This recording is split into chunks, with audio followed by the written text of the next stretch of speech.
en sangre y actúa en otro a distancia. Esa es la acción endocrina clásica de lo que es hormona. Hoy en día ha variado bastante ese concepto, como vamos a revisar.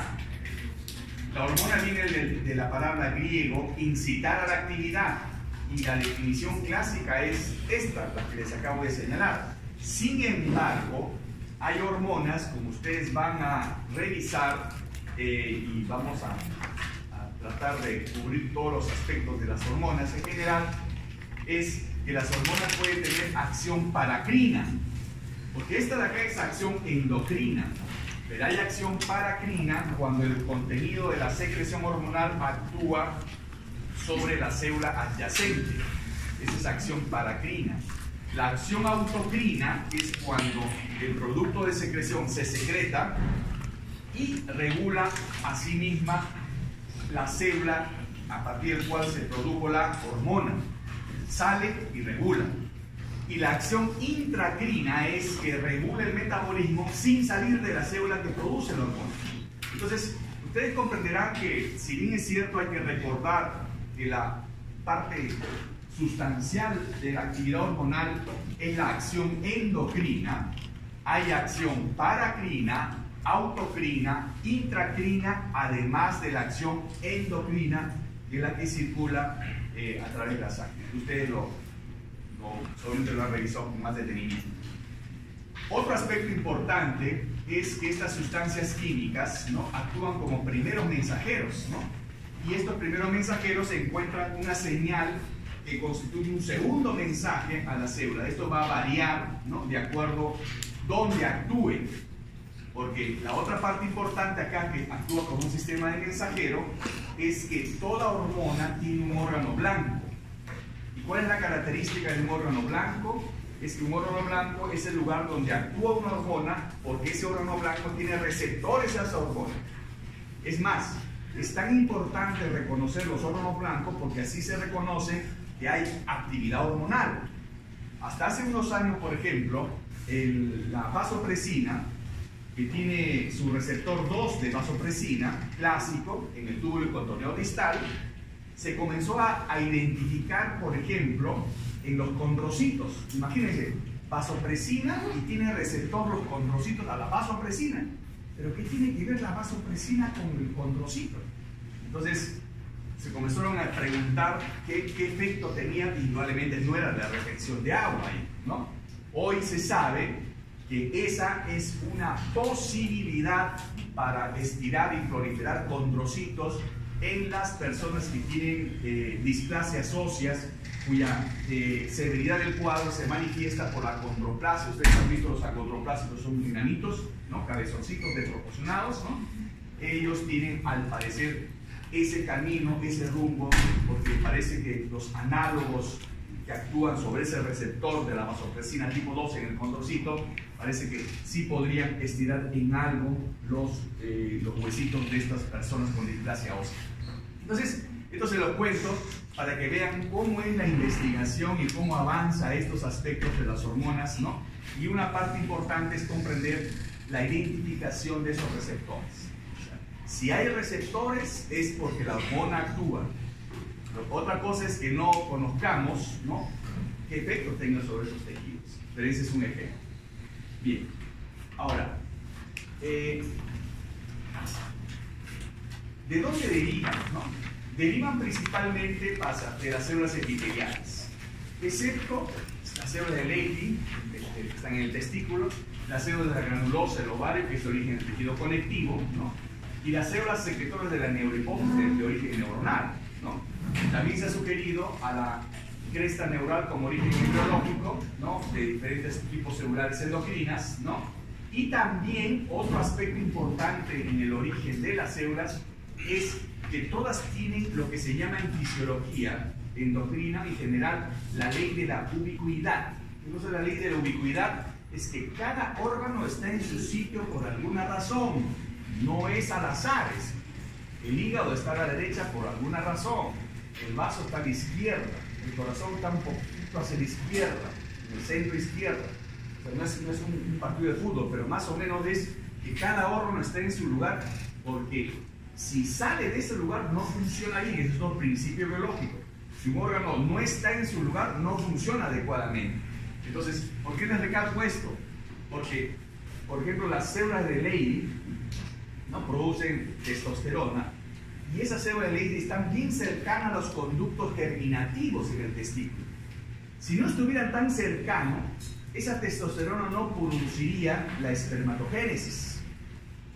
Porque para producir espermatozoides se necesitan altas concentraciones de testosterona. Entonces, imagínense, si las células de Leydig están, por exagerar, 1 milímetro más allá, quizás, o como sucede en algunas anomalías anatómicas, eso repercute en la producción de espermatozoides. Entonces, eso se llama la ley de la ubicuidad, ¿no? La ley de la ubicuidad, que es la que nos permite comprender por qué nuestro cuerpo está formado de esta manera, ¿cierto? Bien, ahora, otro aspecto importante es comprender lo que significa esos receptores hormonales en esos órganos blancos. Ustedes van a aprender poco a poco que las enfermedades endocrinas se producen por defectos de secreción de la hormona. Pero hoy en día hay que comprender que no solamente la enfermedad se produce por defectos de la secreción de la hormona, sino porque la hormona no actúa a nivel periférico. O sea, hay problemas en la recepción que impiden el bioefecto. Entonces, si ustedes comprenden esto, van a comprender cosas tan sencillas como, por ejemplo, la diabetes tipo 1, donde el problema es la deficiencia absoluta de insulina. Y diferenciarlo de la diabetes tipo 2, donde el problema es la resistencia a la insulina. Entonces, esto es muy importante recordar, que los receptores hormonales son moléculas de reconocimiento unidas a las células blanco que permiten la discriminación de las hormonas. La función es dual, es decir, de fijación y acoplamiento, que define a un receptor, y el acoplamiento de la hormona fija a una señal de traducción que produce el bioefecto, este acoplamiento receptor-efector, y eso los distingue de las proteínas transportadoras. Entonces, ojo, muy importante recordar los receptores hormonales. Estos receptores también nos permiten entender la manera como se regulan las hormonas. Porque una de las cosas que tiene que aprender el médico es a comprender cómo el organismo regula su función, cómo el organismo compensa su función, cómo el organismo responde ante una enfermedad. Porque al responder frente a una enfermedad, lo que hace el organismo es simplemente entrar digamos, algunas modificaciones metabólicas que en primer lugar tienen por objetivo aprender a convivir con la enfermedad mientras esta se soluciona. Recuerden, por ejemplo, el hipertiroidismo no tenía curación antes, había que esperar que pase, muchos morían. Por eso dicen por ahí que Sócrates tuvo hipertiroidismo, eso no se sabe, pero no, en ese tiempo no había pues tiamazol, beta-bloqueadores, no había nada, ¿no? Entonces, imagínense, había que pasar la historia natural de la enfermedad. Entonces, este número de receptores que se encuentra en estado dinámico puede ser regulado fisiológicamente o ser influenciado por enfermedades o medidas terapéuticas. Miren, si yo oferto un exceso de hormonas, las compuertas se cierran. Las compuertas se cierran. Si yo estoy ante un escenario donde hay poca hormona, las compuertas se abren. Y eso, en palabras más esquemáticas, eso se llama down regulation, este es el primer ejemplo, o regulación en baja, o el segundo ejemplo se llama up regulation, regulación en ascenso. Así que no se trata de dar hormona por dar, porque el cuerpo automáticamente se va a defender. Si hay déficit de la hormona, el cuerpo trata también de defenderse ante esta deficiencia de la hormona. Entonces lo que hay que comprender es hasta dónde es el límite para uno intervenir y corregir el asunto. Porque acá parece bien sencillo en enfermedades endocrinas. Si hay un exceso, lo que tengo que quitar es el exceso. Si hay un defecto, lo que tengo que es que agregar la hormona nada más. Parece sencillo. O quito o agrego hormona nada más, ¿no? Eso parece bien sencillo. Y ustedes van a ver que en clínica no es tan fácil, porque hasta hoy en día no existe un reemplazo fisiológico, totalmente fisiológico de las hormonas. El diabético, cuando recibe la insulina, no es fisiológico. Es bien difícil imitar la producción de 24 horas de insulina. El hipotiroideo que recibe levotiroxina no es fisiológico, se intenta ser fisiológico, dando en la mañana, etcétera, tal metodología, pero intenta. pero no es exactamente cómo se produce la hormona tiroidea de la glándula tiroidea. Entonces, imagínense, entonces uno tiene que entrar al escenario de reemplazo hormonal o de tratar de disminuir los efectos de las hormonas, tratando de ver cuál es el límite de la enfermedad. Bien, entonces estas son las estructuras químicas de algunos receptores, que ustedes lo van a revisar, ¿no? El receptor de la acetilcolina, el receptor de la insulina, en eso no vamos a insistir, ¿no? Acá la idea es que ustedes tienen que tener en cuenta que hay tres tipos de receptores. O el receptor está en la membrana para hormonas proteicas, o el receptor es citosólico para receptores esteroideos, por ejemplo la testosterona tiene receptores citosólicos, o receptores nucleares, como en el caso de las hormonas tiroideas. Entonces son tres tipos de receptores: a nivel de membrana, a nivel del citosol y a nivel nuclear. Esos son los tres tipos de receptores. Otro aspecto importante, hay que recordar que si bien es cierto, cada hormona tiene su propio receptor, a veces por la semejanza estructural o funcional, una actúa sobre la otra. La hormona de crecimiento, por ejemplo, es prima hermana de la prolactina. Entonces, cuando hay exceso de hormona de crecimiento puede estimular los receptores de prolactina. Y eso es muy importante recordar, porque cuando ustedes tengan exceso de hormona de crecimiento en una persona que tenga acromegalia, le va a decir, oiga, pero este tiene galactorrea. ¿Cómo va a tener galactorrea? Porque está estimulando los receptores de la prolactina, ¿no? Entonces, acá esto es lo que se llama expresividad spillover o reacción cruzada, que tiene muchas hormonas por la semejanza estructural o funcional. Bien, hay muchas maneras de clasificar los grupos hormonales. Acá tienen el grupo 1, el grupo 2, ¿no? Acá el grupo 1 y 2 se diferencian básicamente por la solubilidad. Estos son lipofílicos, estos son hidrofílicos. Y acá en el grupo 1 están las hormonas esteroideas, las hormonas tiroideas, está el calcitriol, ¿no es cierto? ¿El calcitriol qué vitamina es? La vitamina D. Y el grupo 2 son los polipéptidos, las proteicas, las hormonas proteicas, la glucoproteica y las catecolaminas.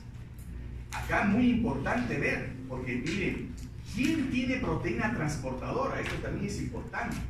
¿Quiénes no tienen proteína transportadora? Porque el que tiene proteína transportadora dura más, dura más. El que no tiene proteína transportadora dura menos. Cuando uno trata de conocer cuál es la concentración exacta de las hormonas del grupo 1, tiene que contar que una parte está unida a proteínas transportadoras. Por ejemplo, en el síndrome de ovario poliquísticos, el diagnóstico se hace por los niveles de andrógenos, pero los andrógenos son esteroides y los esteroides están unidos a las proteínas transportadoras.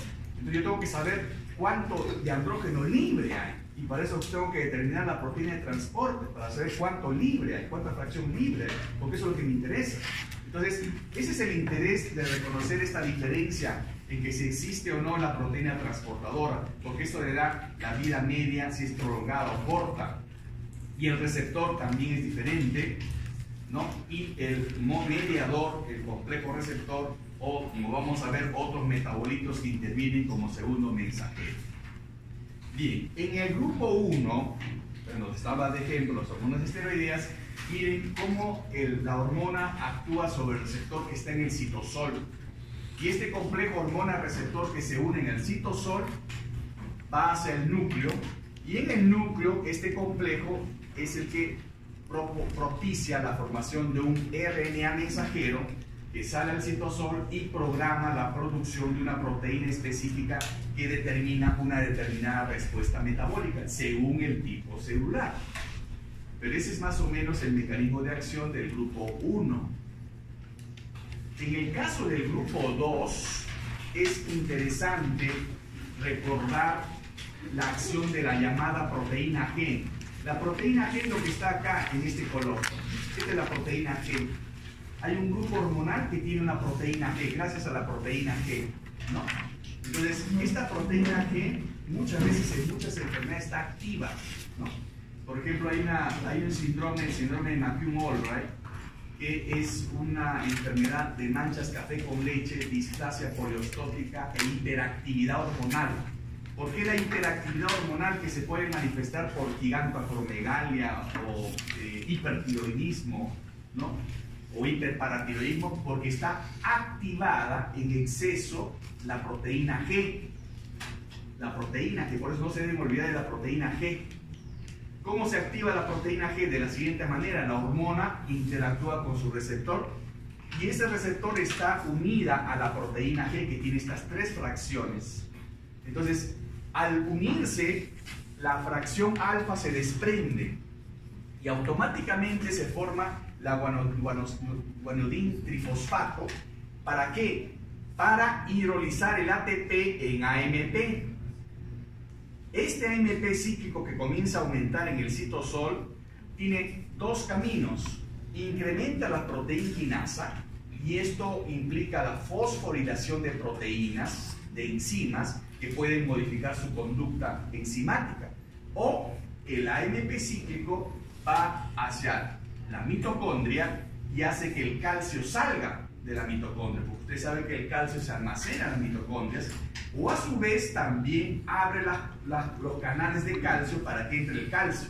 Entonces, acá se producen dos efectos, depende en qué célula está.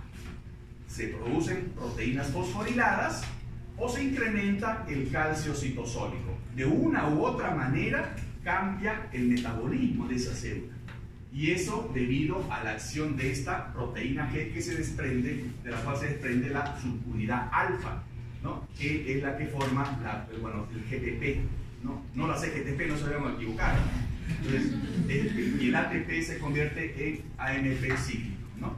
Ahora, como siempre en este sistema de adenilciclasa, recuerden que la adenilciclasa forma AMP, pero hay una enzima que es la fosfodiesterasa que degrada la enzima, de tal manera que mantiene un equilibrio, ¿no? De acuerdo a los requerimientos de la célula, si requieren más AMP cíclico o menos AMP cíclico por esta fosfodiesterasa.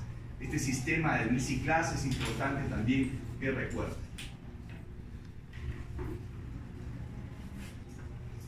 Bien, ahora, en este grupo 2 también la proteína G tiene otro segundo mensajero, que no necesariamente es la adenilciclasa, sino que este GTP puede activar la fosfolipasa C, que forma fosfoinosípidos, ¿no? Fosfoinosípidos por un lado, y por otro lado permite la entrada de calcio a través del canal de calcio.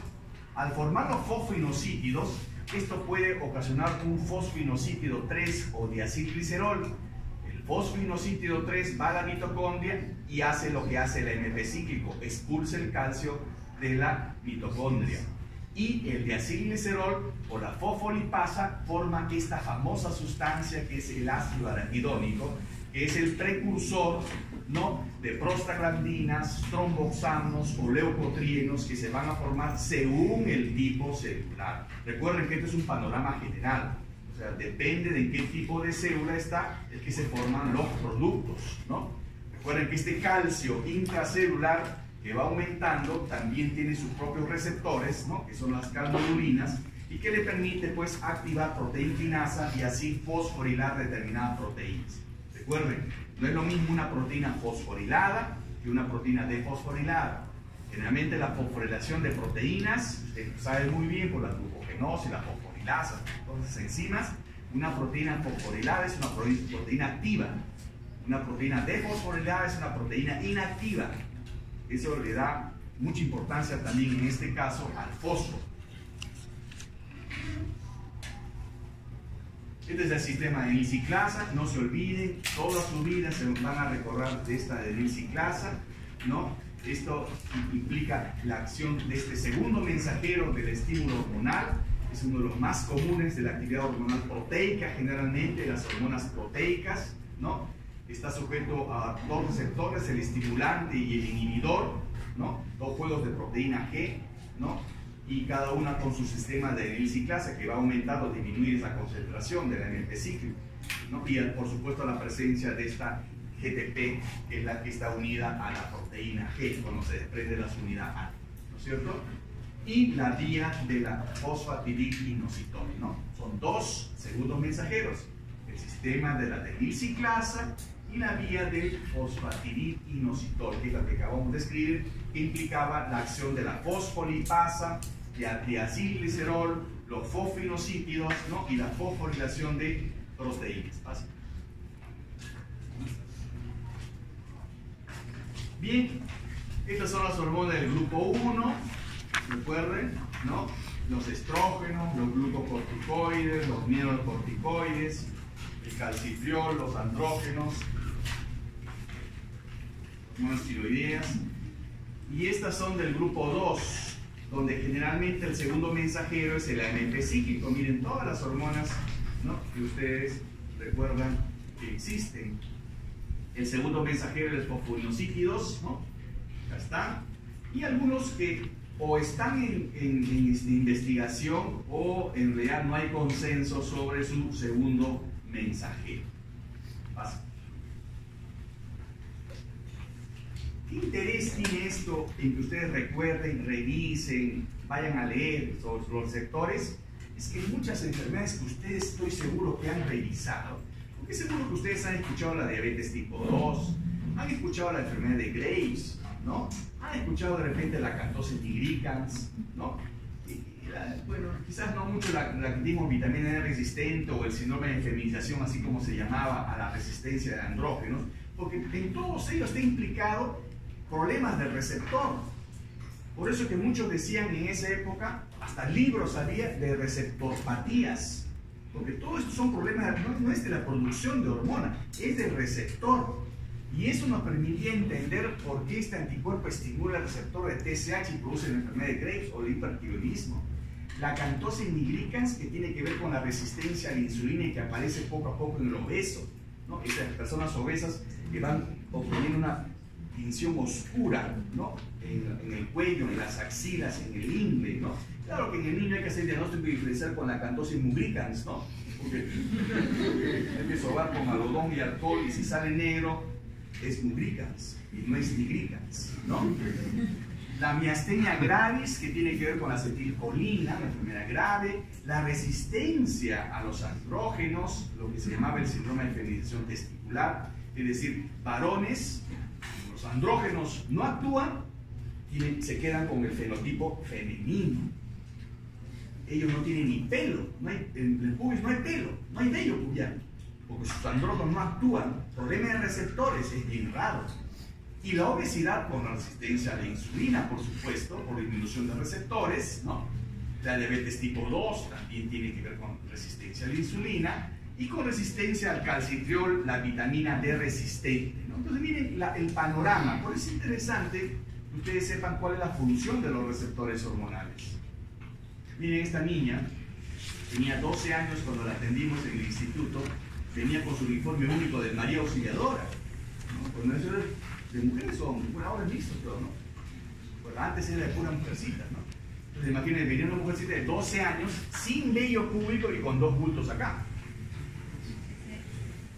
¿Qué creen que era? Falta de esencia. ¿Cómo? Falta de descenso testicular. Pero una mujercita. Feminización. Claro, pues, o sea, esta no era XX, era XY. Porque realmente todas las mujeres tienen algo de, no un vello así, no tan feo, pero sí un vellito así suave, tienen ¿no? Todas las mujeres tienen vello. También te preocupes por varón cuando hay vello, ¿no? Se van a equivocar. ¿No? Esta es una resistencia al andrógeno donde acá no hay nada que hacer.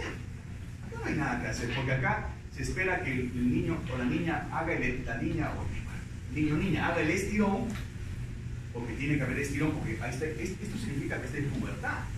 Es una pubertad que corresponde a un sexo masculino, porque es XY. Entonces se espera que estire. ¿Y por qué estira y crece? Porque no es la testosterona, es el estradiol, que también, a la hora que va el cartílago de crecimiento, la testosterona estimula el crecimiento, pero a expensas de convertirse en estradiol. O sea, la testosterona en el hueso se convierte en estradiol en el varón, ¿no? Entonces, eso también es importante porque hay una aromatasa, ya vamos a ver que es una enzima importante acá, ¿ya? Bien, esta es una publicación nuestra, ¿no? Porque no son pocos los casos, ¿no? Acá eran 20 casos, ¿no? de estos síndromes de insensibilidad a andrógenos. Inclusive recuerdo el caso de una niñita que tenía 2 años que le decía abuelita, abuelita, abuelita, abuelita, tengo mis bolitas acá. Y la mamá le decía, no, hijita, tú eres mujercita, ¿cómo vas a tener bolitas? Tú no tienes bolitas, ¿no? Entonces ya me hace un chiste, pero mejor lo digo por mucha dama. Bueno, entonces la niña decía así, jugaba, tengo mis bolitas. Y no le creía hasta que la abuelita, siempre hay una abuelita, ¿no? La abuelita, no. A ver, y le tocó, creía que era un ganglio o algo, ¿no? Cuando fue al hospital, ¿qué cosa era? El intestino. O sea, esa niñita no era niñita, era niñito, ¿no? Imagínense qué podemos hacer en ese caso, cuando es totalmente fenotipo femenino, ¿no? Esa es la crítica a la comunidad médica, ¿no? ¿Quiénes son ustedes para convertirme en hombre o mujer? ¿No? Esa es la idea. Y este es un problema tremendo, porque inclusive en las sociedades endocrinas en el mundo, imagínense, cuando yo salía de un congreso, 2 congresos que fui, uno en Milán y otro en París, a la salida había carteles de personas intersexuales protestando contra nosotros porque nosotros, según ellos, mutilamos. No, ustedes nos convienen, no tienen por qué modificar los genitales de la mujer, de los varoncitos, de la niñita, etc. Es un escándalo esto, ¿no? Pero en realidad es bien difícil decidir, oye, tú te vas a quedar como mujer, tú te vas a quedar como varón y amén, ¿no? Eso no es así tan fácil, ¿no? Miren, la cantosis nigricans, ¿está? Seguramente ustedes lo han confundido con la cantosis mugricans, ¿no?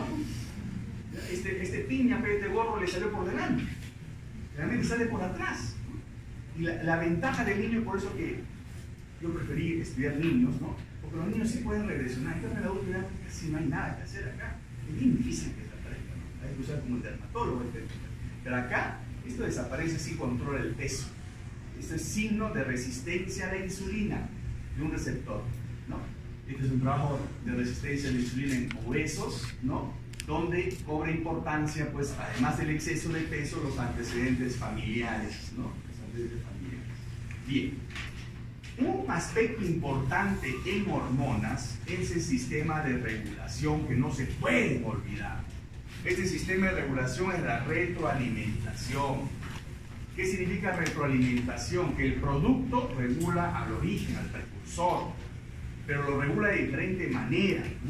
Hay regulación de retroalimentación positiva, es decir, si aumenta el estímulo, aumenta la hormona. Eso es retroalimentación positiva, ¿no?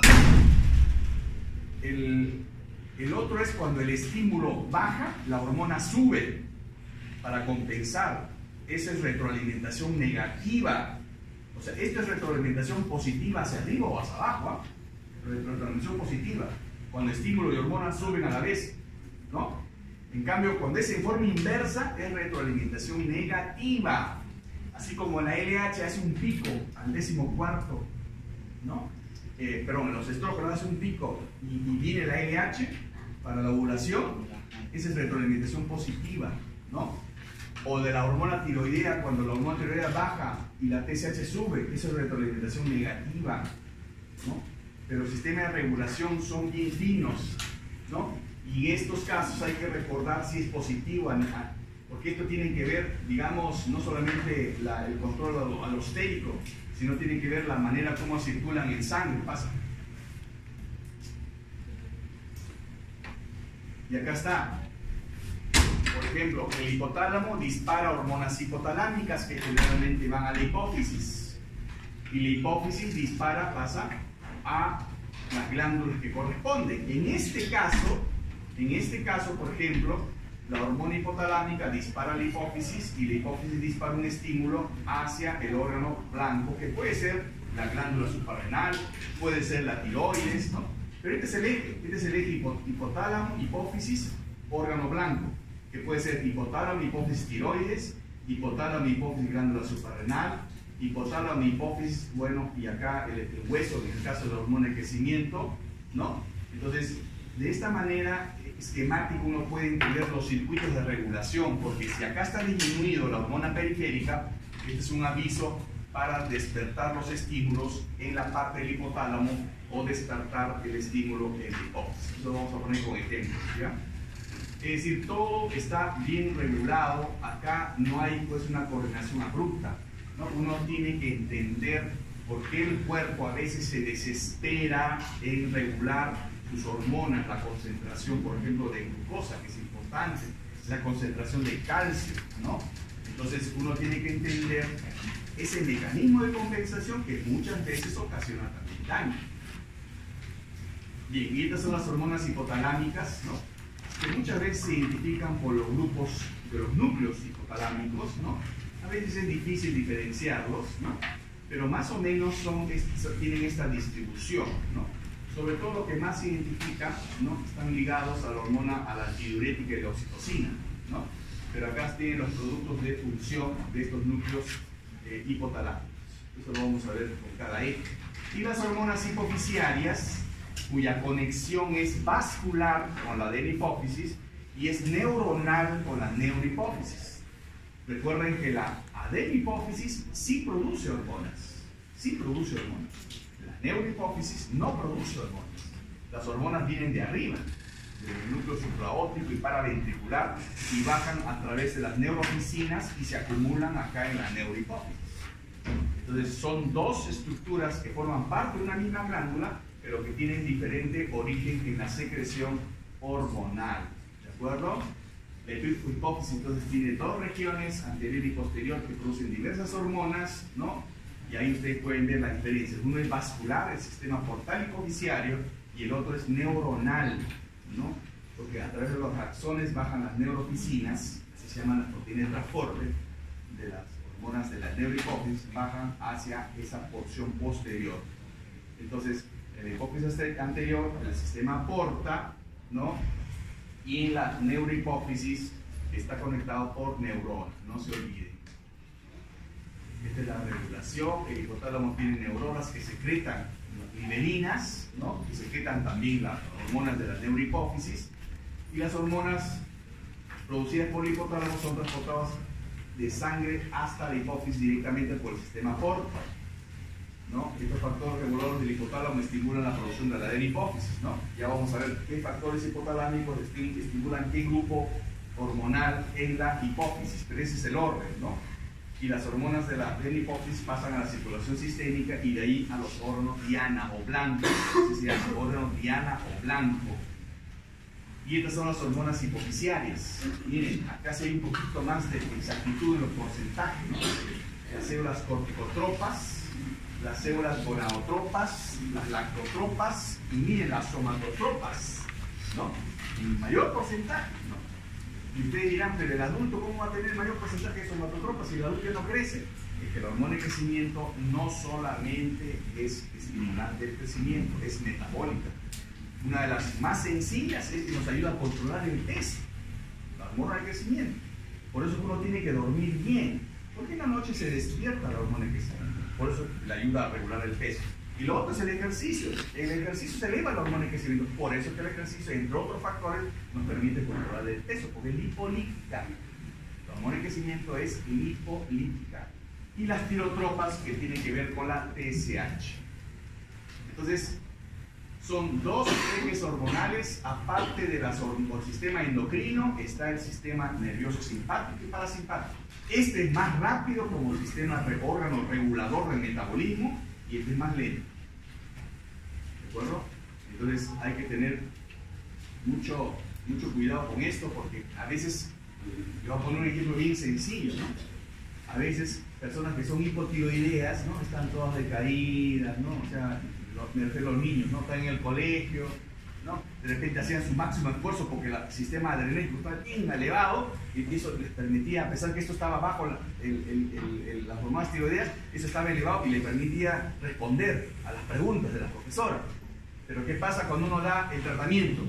Esto se va a elevar poco a poco, pero siente la hormona tiroidea que se eleva y esto desanula. Entonces hay un periodo de transición que se siente que bajaron la tensión. Entonces los padres dicen, pero doctor, esta pastilla ha hecho que mi hijo no entienda la clase, pierda la concentración, mejor no le doy. Bien, entonces el médico tiene la obligación de entender esto. Esto sube y baja lentamente, esto sube y baja rápidamente. ¿De acuerdo? Entonces este sistema de regulación nos permite pues dar las recomendaciones más precisas cuando se alteran en enfermedades, ¿no? Bien, ¿alguna pregunta acá? ¿Una pregunta? Ya, vamos a tomar este grupo más grande de hormonas que tienen que ver las hormonas esteroideas. Y vamos a comenzar con el eje hipotálamo hipófisis suprarrenal. ¿Esto qué implica? Recordar que el hipotálamo es el que comanda con una liberina. ¿Cuál es la liberina que despierta? Es la corticotrofina, la hormona liberadora de corticotrofina, que es la CRH. Recuerda que acá nos vamos a guiar como si estuviéramos en el AMPA, ¿no? Por siglas, ¿no? Por alias, ¿no? Entonces la CRH viene a la hipófisis, y la hipófisis estimula una molécula precursora, que vamos a ver cuál, en la cual está la ACTH, la adrenocorticotrofina. Y la adrenocorticotrofina estimula la corteza adrenal para que produzca fundamentalmente cortisol. ¿Y por qué le especifico fundamentalmente? Porque es el cortisol, los niveles de cortisol, que va a guiar la producción en más o menos de la CRH, en más o menos de la ACTH. Si hay menos cortisol por alguna enfermedad suprarrenal, la ACTH se eleva, la CRH se eleva, ¿no es cierto? Esa es retroalimentación negativa, ¿de acuerdo? Si el cortisol por X motivos en alguna enfermedad se eleva demasiado, la CRH se disminuye y la ACTH disminuye, ¿de acuerdo? Recuerden que esto es retroalimentación negativa. Ahora, ustedes recordarán que la glándula suprarrenal produce pues, otros grupos hormonales, eso lo vamos a comentar en un momento, pero recuerden que la hormona liberadora de corticotrofina tiene 41 aminoácidos, ¿no? Está identificado en diferentes partes del cuerpo, inclusive en la placenta, en el tracto gastrointestinal, pero es importante recordar que ella sí no tiene ritmo circadiano, la CRH, a comparación del cortisol y la ACTH. Entonces recuerden este eje, ¿no? CRH, ACTH, cortisol. Aparte que el cortisol regula la producción de CRH y de ACTH, también el estrés estimula la CRH. Por eso que es un eje de estrés, ¿no? Por eso es que ustedes tienen que comprender que este eje tiene que estar normal para que una persona responda ante el estrés. Me refiero al estrés, digamos, por ejemplo, salen acá al patio y le digo, van a tener que ser en bioquímico. Me asusta, ¿no? Entonces la suprarrenal inmediatamente actúa, ¿no? Entonces imagínense que si se les pasa eso y la suprarrenal no funciona, ¿qué pasa? Hacen hipotensión, hipoglicemia y se desmayan, ¿no? Entonces eso es lo que pasaría si es que sucediera eso, ¿no? Pero eso no va a suceder hasta el 7 de diciembre. Entonces, ese es el estrés, ¿no? Pero también la ADH disminuye la CRH, ¿no? Y la ACTH también, el exceso va a disminuir la CRH. Son mecanismos de regulación fáciles de comprender, ¿no?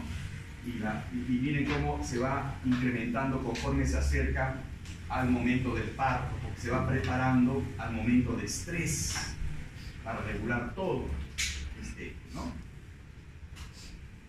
La función de la CRH entonces es estimular a la ACTH en la hipófisis. Pero la ACTH está solita, ¿se sintetiza? No, se sintetiza la ACTH a partir de una molécula más grande, que es la pro-opiomelanocortina, en forma dosis dependiente, ¿no? La CRH también estimula la secreción de catecolaminas, ¿no? Y tiene un efecto antipirógeno, ¿no?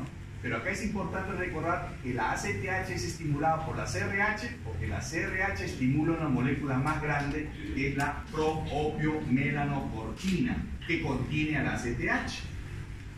Y esta regulación hay que entenderla así, ¿no?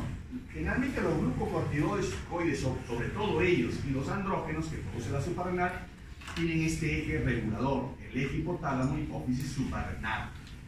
Los mineralocorticoides tienen otro eje regulador, que es el sistema renina-angiotensina y mineralocorticoides. Y las catecolaminas, por supuesto, tienen el sistema nervioso autónomo. Entonces, miren, cuando uno habla de suprarrenal, uno tiene que recordar este sistema de regulación. Porque si yo recuerdo este sistema de regulación, yo voy a entender por qué.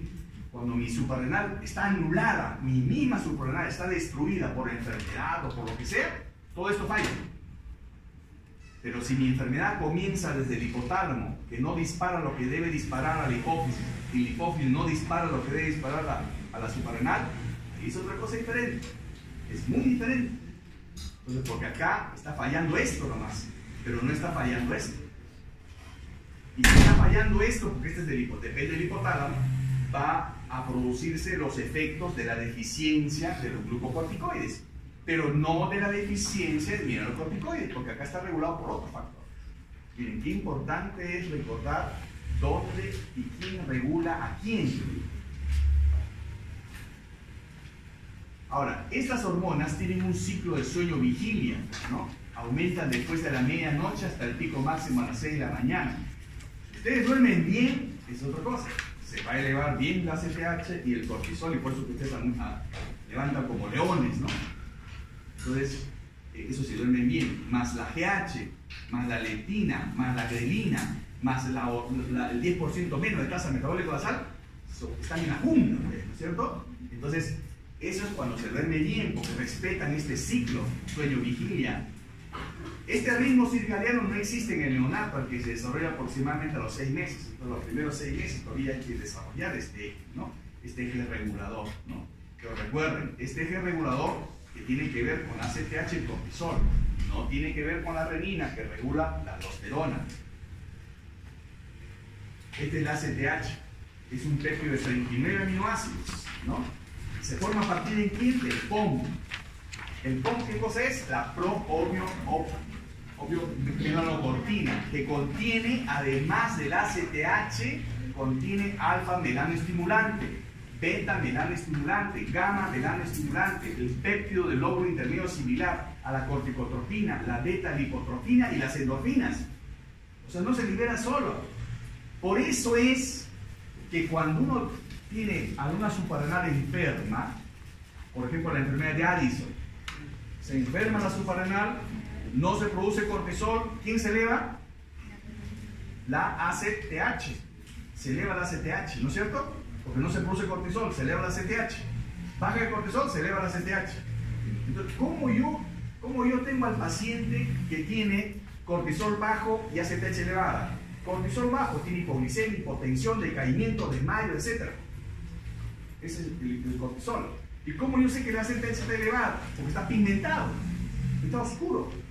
¿Y por qué está pigmentado si es ACTH? Porque la ACTH tiene fracción melanoestimulante. Por eso pigmenta la piel. Entonces uno dice, falló el cortisol y se eleva la ACTH. Está pigmentado. ¿Dónde está la falla? ¿En la suprarrenal, en la hipófisis o en el hipotálamo? ¿Dónde está la falla? En la suprarrenal. Claro. Miren qué importante es recordar cómo es este sistema de... Abre la puerta, por favor. Entonces, recuerden, esta es la propia melanocortina. Y acá viene el otro aspecto importante. Miren cómo es la regulación del sistema renina-angiotensina. La ACTH no estimula la aldosterona. Si yo tengo un paciente que tiene Addison, donde la suprarrenal está anulada, ¿va a producir aldosterona? ¿Va a producir? Si la suprarrenal está destruida. ¿Produce o no produce? ¿Dónde se produce la aldosterona? ¿En la suprarrenal? Ya. Se produce en la suprarrenal. Ya. Si la suprarrenal está destruida, ¿se va a producir aldosterona? No se produce. Muy bien. Ahora les pregunto, ¿qué pasa si la suprarrenal no funciona porque no hay ACTH? O sea, la hipófisis está alterada, no hay ACTH. ¿Qué pasará con la aldosterona? ¿Se produce o no se produce? ¿Se produce aldosterona o no? ¿No? ¿Sí o no? No. ¿Quién dijo sí? Nadie dijo sí. Miren, por eso es importante recordar acá, miren. El sistema de producción de aldosterona tiene que ver con la renina. ¿Cuál es la función de la aldosterona? Retener sodio y expulsar potasio. Retener sodio y expulsar hidrógeno. Esa es la función de la aldosterona, retentora de sal. ¿De acuerdo? Entonces, ¿cuáles son las circunstancias por las cuales se debería producir más aldosterona para retener sodio? Si yo retengo sodio, el sodio se acumula y al acumularse el sodio retiene agua. Y al aumentar el agua, aumenta el volumen. Y al aumentar el volumen, aumenta la presión. ¿De acuerdo? Entonces, si yo tengo en la arteriola aferente menos volumen, yo requeriré más sodio o menos sodio. Más sodio. Por eso mi aldosterona tiene que actuar para retener sodio, aumentar el volumen y aumentar la presión.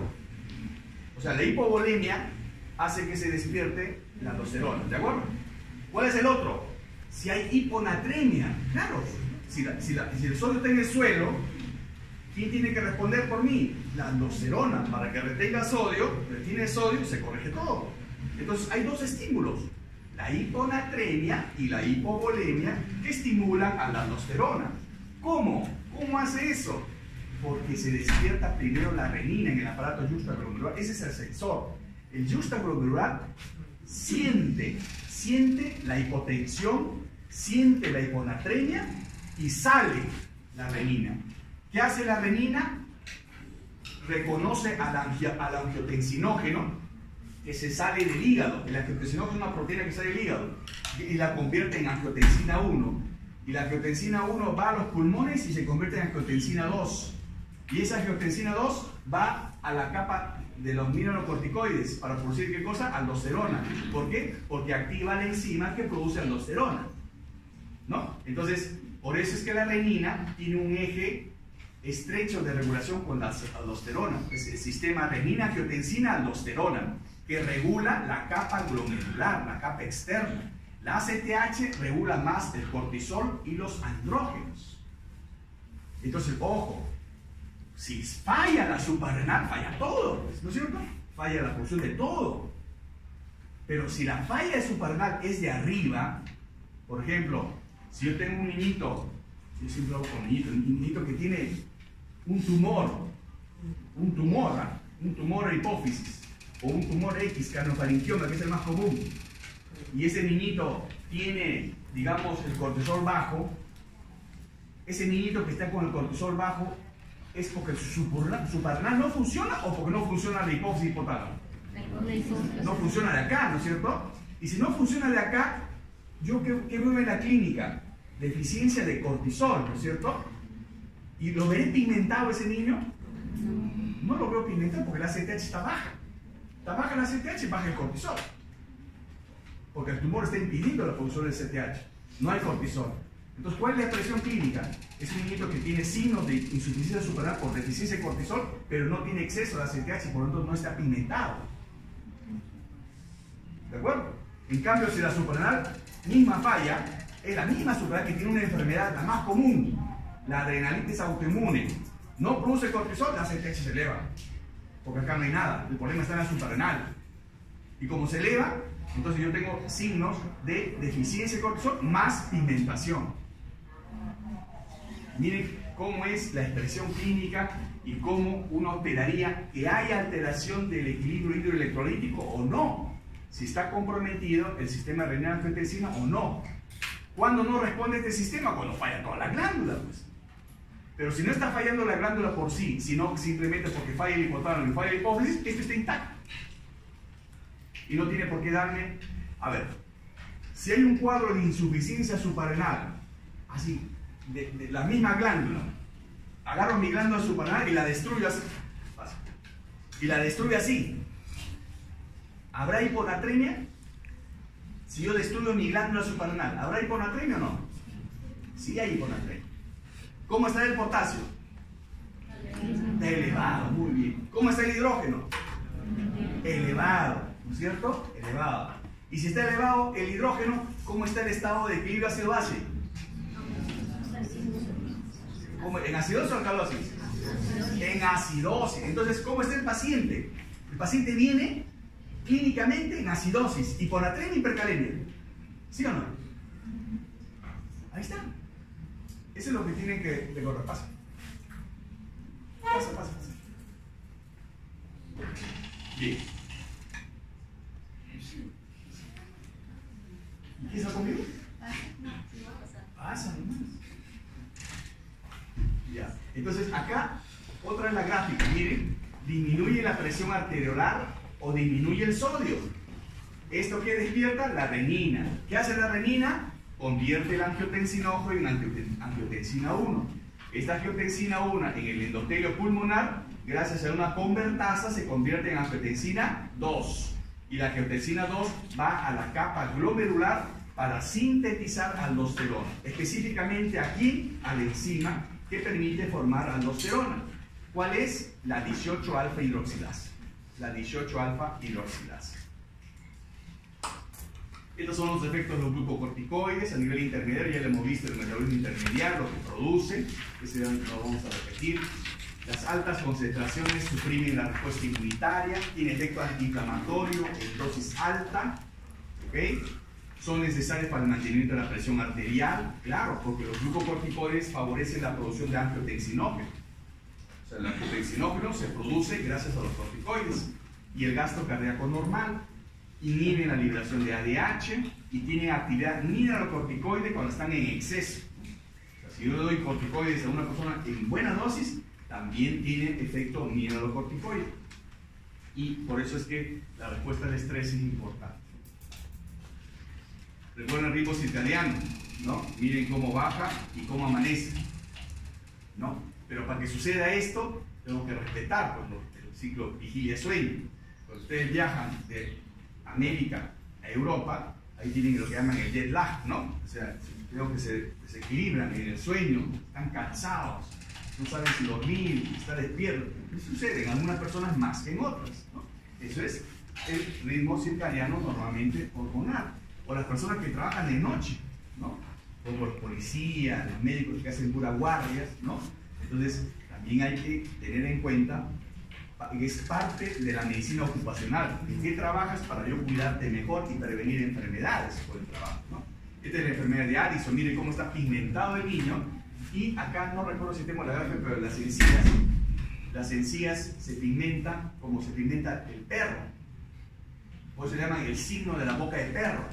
¿Por qué le llaman el signo de la boca de perro? Porque usted levanta las encías y todas las encías pigmentadas, oscuras, ¿no? Entonces ese es el signo de la boca de perro, ¿no? Inclusive cuando el paciente no toma la pastilla, la hidrocortisona, que se le pasa el cortisol, se hace una herida y esa herida se cicatriza y se pigmenta. Esa es una idea de cómo es que el paciente no está tomando su pastilla, porque está pigmentando muy rápido, se oscurece cuando no toma. ¿Por qué? Porque es un problema de la misma suprarrenal, baja el cortisol, eleva la CRH, eleva la CTH, entonces son los signos de deficiencia de cortisol, signos de deficiencia de aldosterona y signos de exceso de la CTH. ¿De acuerdo? Miren este. Este es un exceso, no sé quién le puso lente, pero bueno. Es una niñita de 4 años. Miren, 4 años, venía de Piura. 4 años. Este es un síndrome de Cushing. Pero es un síndrome de Cushing porque tiene la fase plectórica, redonda, pero además tenía hirsutismo, tenía hipertrofia de clítoris, ¿no? Obesa. Es un Cushing. Pero un Cushing no solamente Cushing, porque un Cushing es por cortisol. Pero si hay vello en exceso, ya eso no es solamente cortisol, es andrógeno. Entonces son las dos cosas. Y clínicamente no se da cuenta. No se da cuenta. Entonces, ¿dónde estaba el problema? Miren cómo está, pobrecita la niña. Esta niña murió porque al tener un carcinoma suprarrenal. Miren, ¿dónde estaba el tumorcito? Acá está, ahí está. Su tumor empujaba el riñón, que estaba agachado, y empujaba el hígado. Este es el tumor. Y este es su riñón para que comparen. Este es el riñón del otro lado. Acá está el riñón agachado. Bien, entonces, un aspecto importante en la corteza suprarrenal es ver que cada paso de formación de las hormonas mineralocorticoides, glucocorticoides y andrógenos, y esta es la manera más práctica de aprender esto, porque hay diferentes esquemas, ¿de acuerdo? Que yo creo, a menos a mí, más fáciles en esta forma, ¿no? ¿Ok? Como les digo, en otros libros, depende del libro, están de diferentes formas.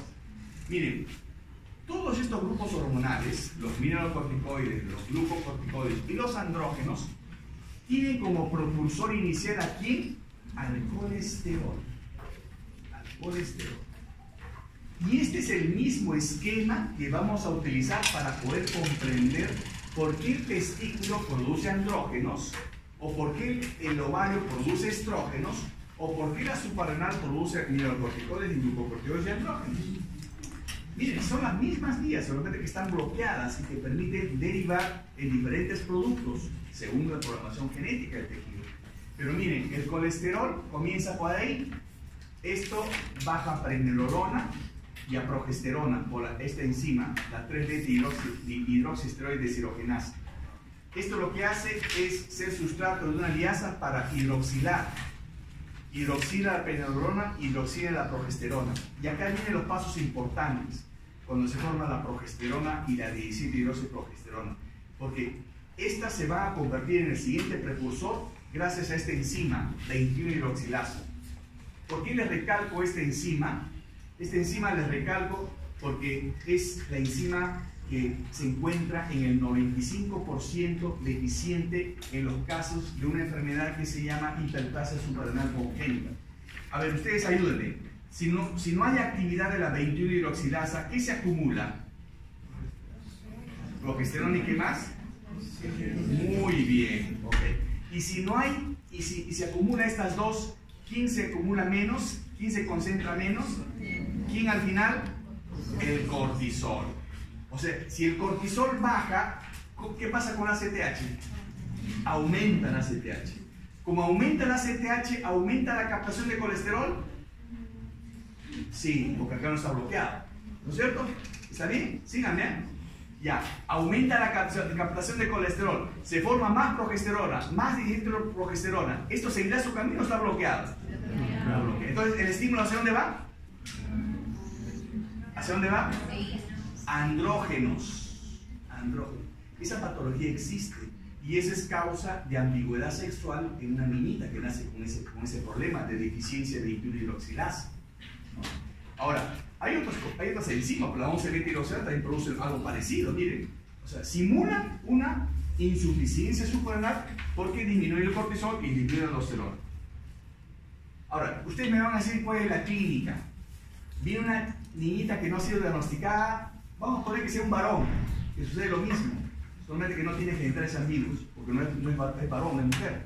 Entonces, el exceso de andrógenos en un varón no va a producir genitales ambiguos, ¿no es cierto? Le produce macrogenicomía, un aventajado, pero bueno, ahí nomás.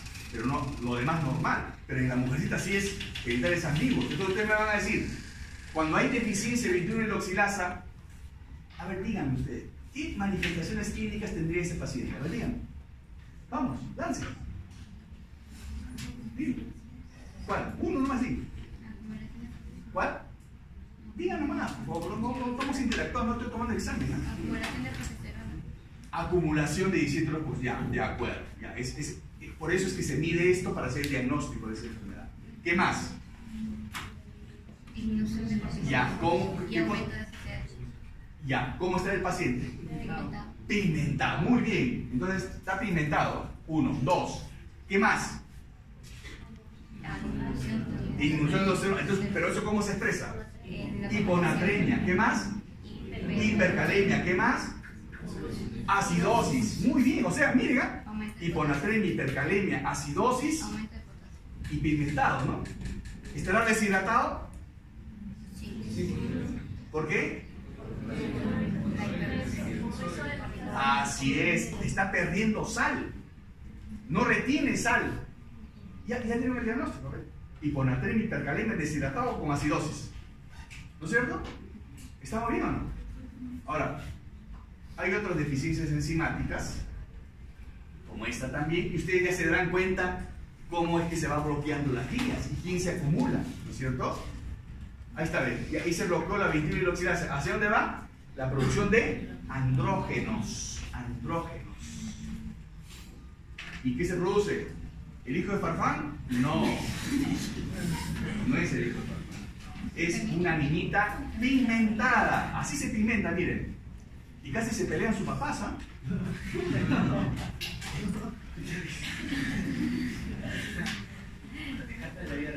Eso es la vida real.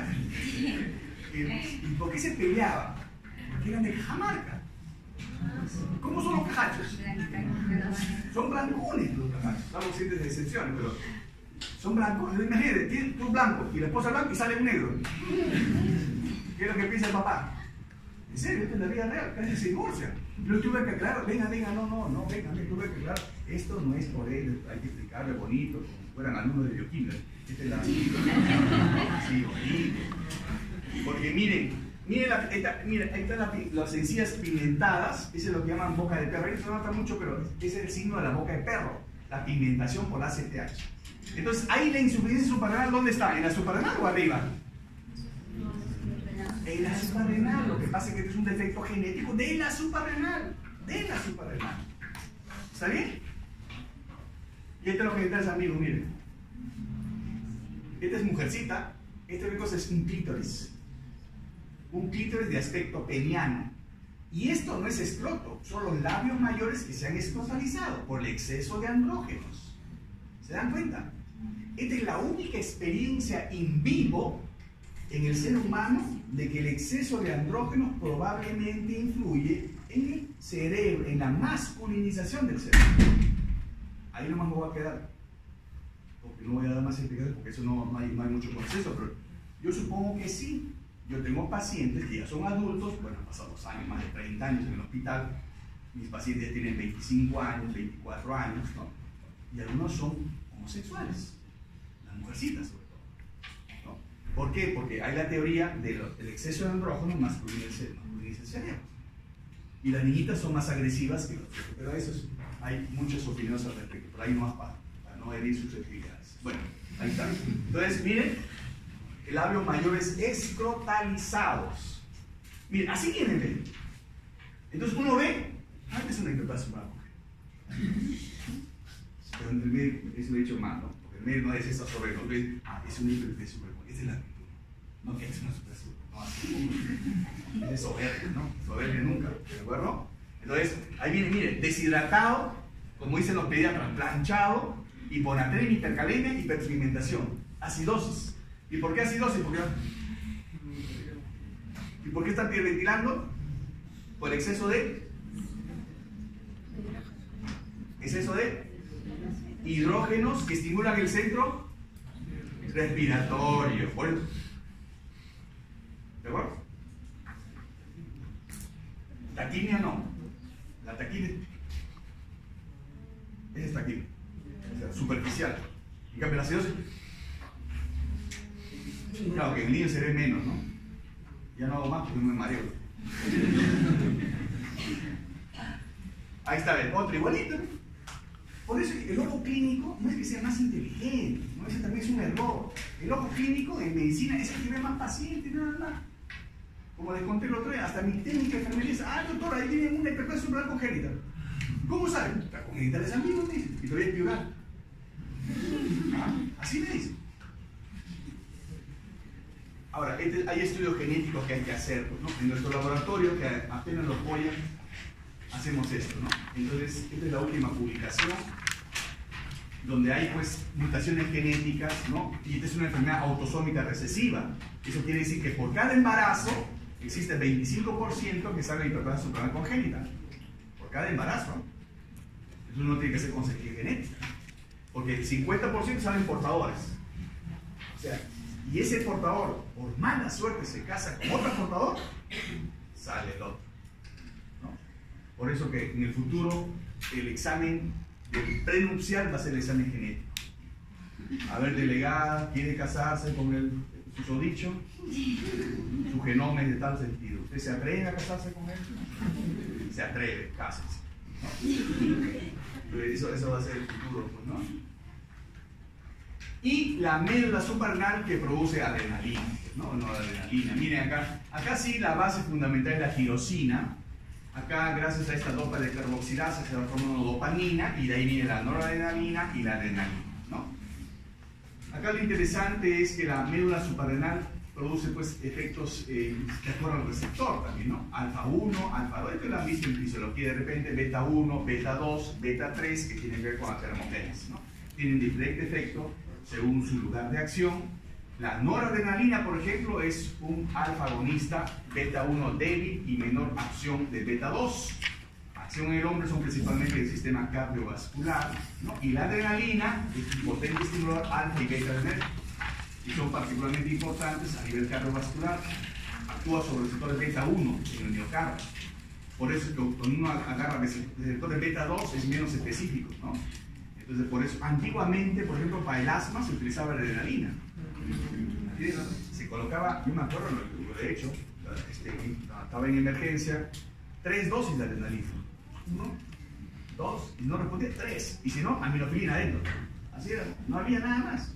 Entonces, y me acuerdo que teníamos que medir, porque no había tanto aparato como hoy, la frecuencia cardíaca. Ya mete la adrenalina, yo mido la frecuencia cardíaca, 80, 90, 110, ya aguanta, espérate. Ya. Otra vez pone la adrenalina así, para que después salga de la quizás nada. Ahora no, pues ahora está más avanzado con los famosos inhaladores, ¿no?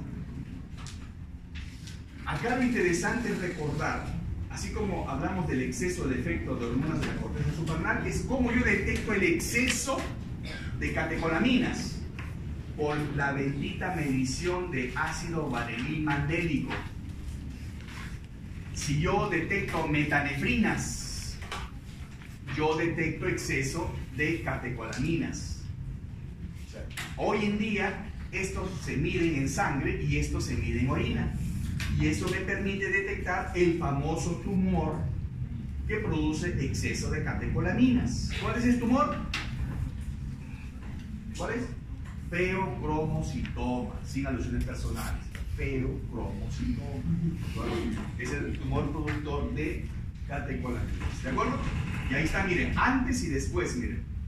Así vino. ¿Por qué está delgado? La catecolaminas hace lipólisis, pues. ¿De acuerdo? Acá está, y acá, mira, acá está su tajo. Le hicieron su tajo. Cortaron para sacar el tumor, ¿no? Bien. Todavía tenemos 15 minutos para ver el eje de las gonadotrofinas. Ahora, vamos a ver este eje que es hipotálamo, hipófisis, gónadas. Es decir, cómo es la regulación del sistema hormonal con respecto a las gónadas. Para ello tenemos que hablar de la hormona liberadora, porque de ahí sale todo el asunto del despertar de la pubertad. La pubertad comienza acá. Cuando la pubertad comienza acá, es una verdadera pubertad. Cuando el estímulo hormonal viene de otra parte, esa no es una pubertad verdadera. La pubertad verdadera viene de acá. Por eso cuando uno tiene un niño, una niña con caracteres sexuales, se pregunta, ¿qué pasa acá? Uno puede llegar hasta la resonancia magnética para ver qué pasa acá. Pero entonces uno por lógica piensa que si es una pubertad verdadera, porque a veces hay pubertades que no son verdaderas, que viene la hormona de otro lado. Pero ese es para detectar la hormona liberadora de gonadotrofinas, que es la GnRH. Acá tiene que ver el gonadostato, y tiene que ver con la sensibilidad del gonadostato, ¿no? En los primeros 6 meses de vida hay una mini pubertad. En los primeros 6 meses de vida, por eso el bebé sangra, la bebé sangra al nacer, no tanto por la hormona de la madre, sino que también tiene sus propias hormonas, la niña, ¿no? El bebé o la bebé tiene pues, acné, ese acné son rechonchos, ¿no? Tienen ciertas estigmas que dan la idea de una mini pubertad, ¿no? La secreción es episódica, pulsátil, ¿no? La GnRH siempre es pulsátil, es así. Y esa pulsatilidad es la que hace que estimule a las hormonas de la hipófisis. O sea, si no hay pulsatilidad, no estimula el FSH-LH. Por eso es que una manera de frenar la pubertad es dando un análogo de GnRH que no es pulsátil, que es así, se eleva así. Y al hacer así, ya no hay producción de FSH-LH. Ahí se detiene la pubertad. Pero si es pulsátil, esa estimula FSH-LH. Porque la infusión continua ya produce desensibilización del gonadotropino. Ahí está, la GnRH viene a estimular la LH, FSH que se ha equivocado, ¿no? Y hacia la producción de esteroides sexuales. ¿De acuerdo? Recuerden, episódica y pulsátil. Y la infusión continua da lugar a desensibilización del gonadotropo y a una disminución de gonadotropinas, o sea, de LH, FSH. Miren cómo las hormonas del estrés influyen. Por eso es que muchas mujercitas en el estrés, ¿no? A veces en todo el curso de bioquímica no menstruan. ¿Por qué? Porque están en estrés, ¿no? Entonces, acá el POM, que es negativo sobre qué, sobre la GnRH. El cortisol, negativo sobre la LH. Y por eso puede alterar el ciclo menstrual en el estrés. No todas responden igual. Recuerden, en medicina 2 por 1 no es 2. Puede ser 1.99999. No es 2. Por eso uno tiene que hablar siempre de forma relativa. Entonces, y la hormona liberadora de gonadotrofinas, la GnRH, tiene muchas funciones, además de estimular la FSH. El descenso testicular, la maduración de las gónadas, la espermatogénesis, ciclos menstruales ovulatorios. Y su mecanismo de acción a través de una glucoproteína de membrana. Es un complejo hormona receptor que se internaliza por endocitosis. Acá está la GnRH, miren. Sobre su receptor depende si estimula fosfoinosítidos o si estimula el calcio mensajero más, ¿no? Entonces, porque si es fosfoinosítidos, está estimulando síntesis de gonadotrofinas. Si está estimulando más el calcio mensajero, la concentración de calcio citosol, está liberando más gonadotrofinas. Eso va a depender de la misma célula de la glándula, ¿no? De la gónada. Entonces, estas hormonas sexuales tienen el mismo eje, miren, ¿se acuerdan de estas? Lo que pasa es que acá no se produce porque están bloqueadas, estamos hablando de la gónada. Se producen las mismas, se produce el andrógeno, pero acá de la androstenediona se forma testosterona y de la testosterona el estradiol. Depende cuál sea el producto final, es el testículo o el ovario. Pero se dan cuenta que es la misma mecánica de producción. ¿A partir de qué? Del colesterol. Y acá está más claro, miren, esta es la corteza suprarrenal, este es el ovario y este es el testículo. ¿Todo de dónde viene? Del colesterol. Todo depende de cada célula. ¿Por qué? Porque las suprarrenales tienen enzimas que le permiten formar cortisol y aldosterona. La otra tiene enzimas que le permiten formar, finalmente, estradiol. Y la otra, testosterona. Pero el mecanismo es el mismo. ¿De acuerdo? Y acá hay una teoría true cell de los estrógenos. Porque miren, ¿cuál es la teoría true cell?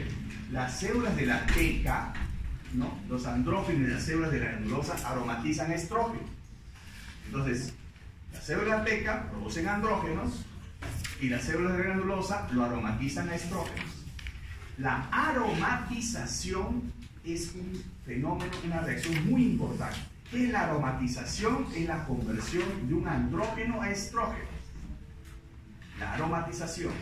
La aromatasa, que es la enzima que se encarga de eso, puede estar en la piel. Por eso que muchos obesos a veces tienen la piel bien delgadita, estrogenizada, no porque sean maricas, si no tiene la piel bien estrogenizada, o sea, delgadita, finita, ¿no? Finita. Y eso es por los estrógenos. Pero la aromatización está acá. Por eso que hoy en día muchas niñitas que son gorditas, demasiado gorditas y tienen mucha grasa visceral, la grasa visceral tiene capacidad de aromatización. Entonces, viene su andrógeno, que normalmente produce entre los 5 y 7 años, se produce un poquito de andrógenos, ese andrógeno viene a su barriguita, se convierte en estrógeno y le hace que crezca la mama. Entonces viene la mamá, le ha crecido el nódulo mamario. Entonces viene la pregunta, ¿es pubertad? No, no es pubertad, es su grasita, su barriguita, que está aromatizando. Entonces, ¿cómo hacemos esto? Mientras hacemos el estudio para ver pubertad, controla su peso. Y al mes viene, ya no tiene doctor, desapareció. Magia, no, controla el peso. No hay que confundir con lipomastia. La lipomastia es la grasa que simula mama, es otra cosa. Es otra cosa. ¿Ya? La glándula mamaria que aparece en la mujercita es telarquia. La glándula mamaria que aparece en el varón es ginecomastia. Es diferente. Y la grasa que se acumula en el pectoral y que simula mama es lipomastia. ¿De acuerdo? Lipomastia. La estrona y el estriol a partir del estradiol en el hígado. ¿Ve? La actividad aromatasa, ¿dónde? En el músculo, en la grasa, en el tejido nervioso y en la célula de Leydig. Entonces, esta aromatización es muy importante. Miren, testosterona en estradiol, androstenediona en estrona. Ahora, los estrógenos pues tienen diferentes acciones, ¿no? Estimulan el crecimiento del flujo sanguíneo, retención de agua, en el hígado incrementa la captación de la LDL, incrementa el nivel de coagulación, por eso es que tiene menos riesgo cardiovascular la mujer cuando está con estrógeno. Pero cuando se les va el estrógeno, estamos igual como el hombre, el riesgo cardiovascular. Porque cuando se estrógeno, esto lo capta más fácilmente el LDL. Incrementa el nivel de coagulación, la piel incrementa el turgor, la producción de colágeno, efectos neuroprotectores también. Por eso es que tiene menos enfermedades cardiovasculares, cerebrovasculares, perdón. Se va el estrógeno, están en el riesgo las mujeres. O sea, el estrógeno es un factor protector. Son vasodilatadores, ¿no? Esto ya hemos dicho. Favorece la mineralización ósea, también es muy importante. Muy importante. ¿Cuál es la etapa crítica? La pubertad. Estimula el crecimiento del endometrio, el desarrollo de caracteres sexuales, ¿no? O sea, la pubertad no solamente es para los caracteres sexuales, no solamente para mejorar el aparato reproductor o para que termine de crecer, sino formar la masa ósea que les va a defender toda su vida. Y se liga reversiblemente a una globulina de transporte, como hemos visto del grupo hormonal, se liga con menos afinidad a la albúmina, siempre hay una fracción libre, son metabolizadas por sulfatación y glucorinización. ¿Cuál es el precursor del ácido glucurónico? Se olvidaron. ¿Cuál es el precursor del ácido glucurónico? No le puedo. No voy, chao. ¿Cuál es el precursor del ácido glucurónico? ¿Dónde está la delegada? ¿Dónde está la delegada?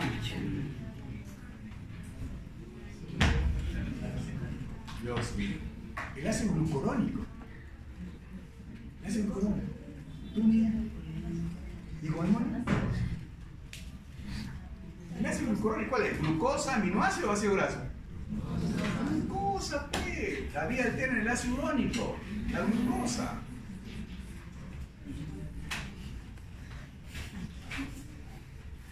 Ya, acá está el eje hipotálamo, hipófisis, gónada. Miren, la GnRH que despierta, ¿no? Al comienzo no despierta, ¿por qué? Porque es muy sensible. El gonadostato está sensible. Pequeña cantidad de estrógeno hace que se inhiba.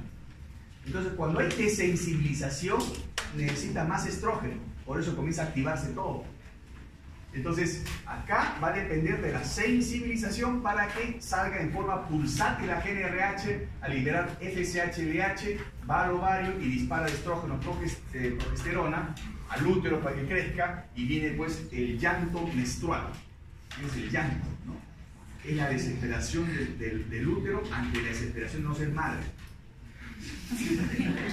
Es lo fisiológico. Lo fisiológico es que todo se prepara, ¿para qué? Para recibir al condenado. Condenado porque es uno, ¿no? Porque son varios, pero solamente uno, ¿no? Entonces, por eso que es el llanto uterino, ¿no?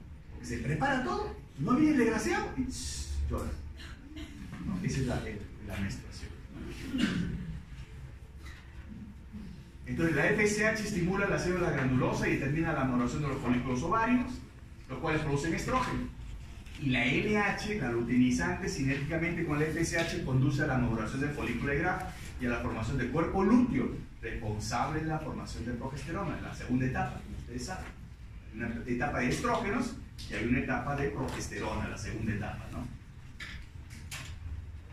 Entonces, en el ovario los folículos desarrollan e involucionan a lo largo de la vida. Lo que pasa es que las niñitas cuando comienzan a arreglar, no hay ovulación, pues. Y como no hay ovulación, se quedan los quistecitos ahí. Entonces le hacen la ecografía, tiene ovario poliquístico, ¿no? Es una niñita que está con sus frustraciones de ovulación, ¿no? Por eso es que hoy en día el síndrome de ovario poliquístico no se hace el diagnóstico por ecografía. Entonces es obsoleto. Ahora se hace por otros motivos. Entonces, esta es la evolución. Al momento de la pubertad, miren, 300.000 ovocitos. Menos de 500 ovularán durante la vida reproductiva y el número de folículos que desarrollan en cada ciclo menstrual es dependiente del pool residual.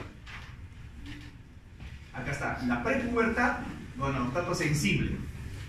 Gonadostato sensible, prepuber, quiescencia, inactividad hormonal. No hay hormonas, no hay niveles bajos de gonadotrofinas.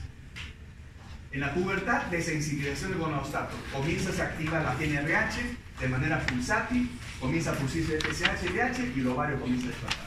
¿Cuándo sucede estadísticamente eso en las niñitas? Entre los 8 y los 13 años. Pero esas son estadísticas. 8 a 13 años. Hace unos 5 o un poquito más de años, la sociedad americana dijo, no, nuestras, como dicen los americanos, los de raza afroamericana, ¿no? Están comenzando a los 6, mejor hay que bajar la edad de inicio, ¿no? Pues no, tampoco no exageres, ¿no? Porque eran gordas, obesas y encima morenitas, ¿no? Se adelantan más, maduran más. Entonces, el punto de corte es 8 a 13 años. Ese es el punto de corte. ¿Y esto qué cosa es? Se me adelantó. ¿Qué creen que es esto? ¿Qué mide esto? ¿Qué creen que mide esto? ¿Han visto alguna vez esto? ¿Han visto? ¿Van a la iglesia? Algo parecido. Solamente que acá es un rosario que rezan, y acá dice, ay Dios mío. ¿Cómo se llama? ¿Cómo se llama? ¿Nunca viste eso? ¿A los varones nunca les han examinado con esto? Ni vergüenza. A ti no te lo han encontrado, ¿verdad? ¿Sabes cómo se llama? Orquidómetro de Prader, se llama eso. Orquidómetro de Prader. El orquidómetro de Prader es para medir volumen testicular. Hasta 3 centímetros cúbicos, no es que sea una aceituna esto, sino hasta 3 centímetros cúbicos el niño tiene un testículo que no produce testosterona. Cuando ya pasa de 3 a 4, increíblemente, eso lo comprobaron muchos estudios, la testosterona comienza a elevarse. Por eso es que a veces no es necesario. ¿Cómo yo sé que un niño entra a la pubertad? Por el crecimiento testicular. A veces los padres se preocupan más por el pene. No, es el testículo. Es el testículo. Si pasa 4 ya comenzó.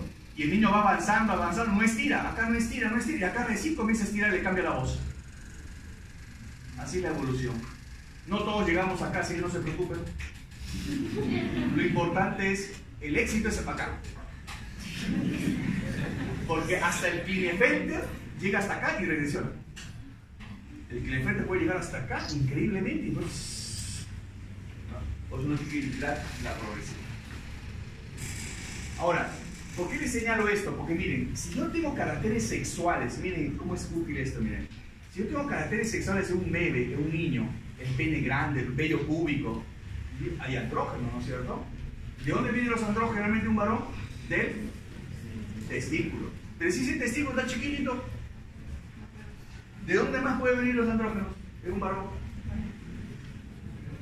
Del azúcar renal, muy bien, del azúcar renal. Este niño tenía un problema del azúcar renal.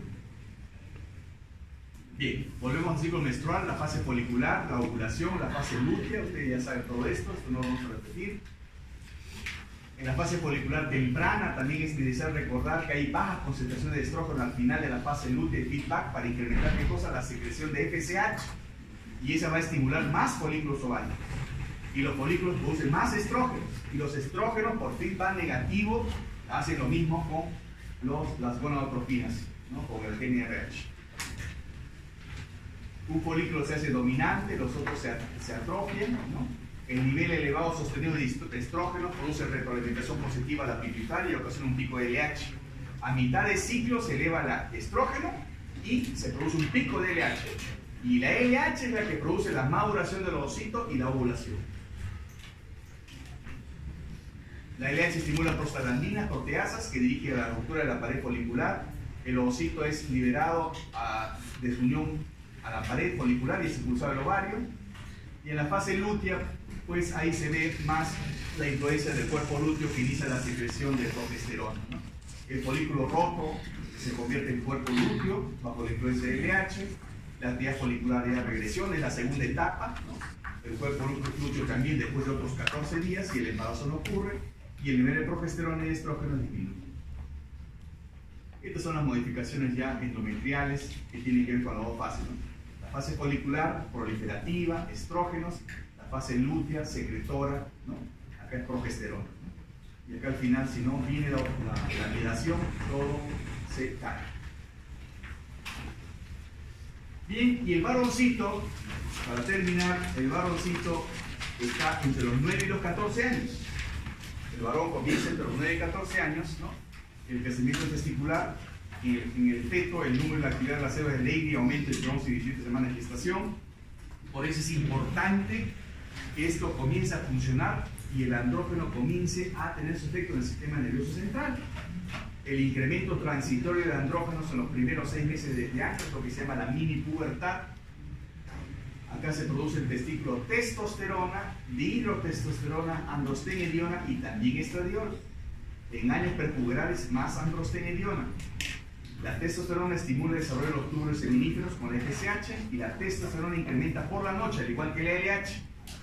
Porque hay primeros indicios de pico de la activación del eje es en la noche, ¿no? Y acá está, el hipotálamo libera la LH y FSH, y la LH estimula la célula de Leydig para producir estradiol, y la FSH estimula la célula de Sertoli para producir inhibina, ¿no? Y para producir también la hormona antimülleriana.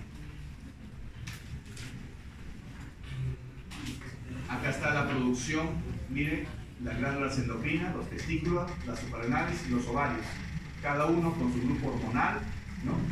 Cómo circula, libre, unido, y cómo actúan y cómo se convierten en dihidrotestosterona o a nivel extraglandular por la aromatasa.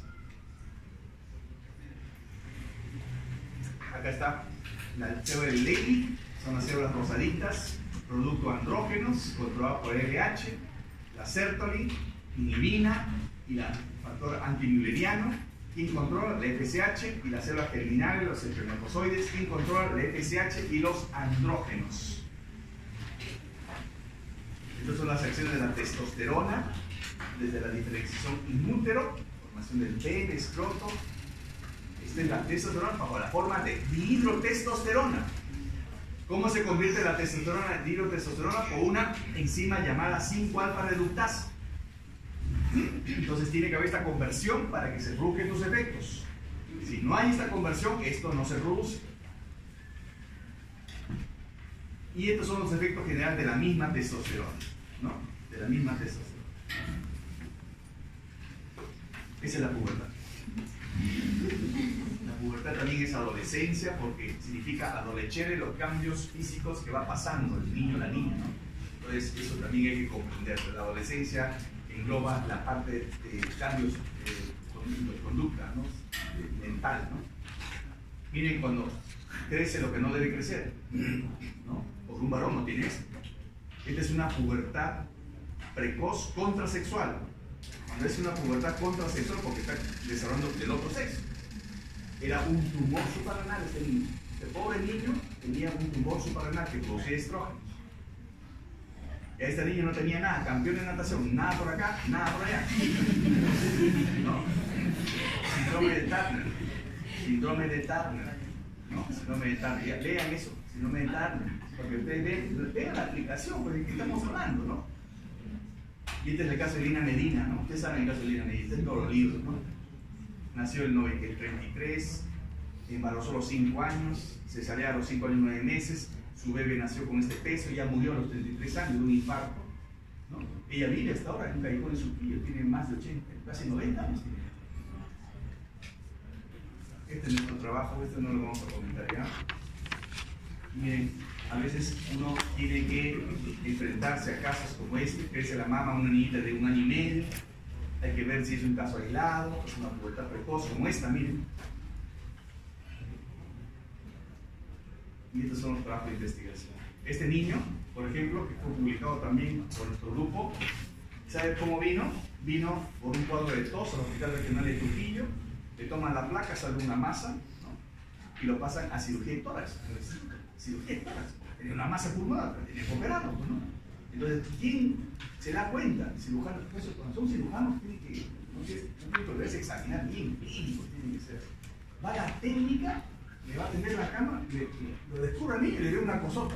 Este no es un niño. Era un genital tremendo, era una pubertad precoz, pero no central, sino de este tumor. Este le producía gonadotrofinas y hacía despertar su pubertad. Es el caso publicado. Están cansados. Y nos vemos la siguiente semana.